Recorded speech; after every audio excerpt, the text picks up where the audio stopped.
রব্বুল আলামিন সর্বপ্রথম কি সৃষ্টি করেন?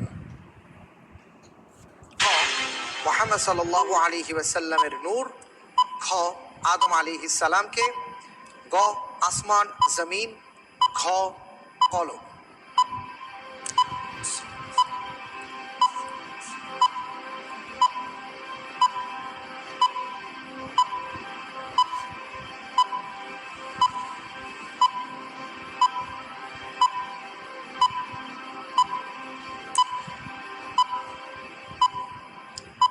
জি, আলহামদুলিল্লাহ। আল্লাহ সুবহানাহু ওয়া তাআলা পৃথিবীর সৃষ্টি জগতের মধ্যে সর্বপ্রথম কলম সৃষ্টি করেছেন।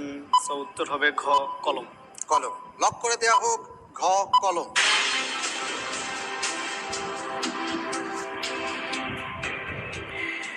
আপনি বলছেন কলম। সারা জীবন বিভিন্ন মানুষের কাছে শুনে এসেছি নূরে মুহাম্মদ। মুহাম্মদ সাল্লাল্লাহু আলাইহি সাল্লামের নূর। দেখি আপনার উত্তরের কি অবস্থা। আপনি যে উত্তরটি দিয়েছেন আল্লাহ তাআলা সর্বপ্রথম কলম সৃষ্টি করেছেন, আপনার উত্তরটি সঠিক হয়েছে। আলহামদুলিল্লাহ।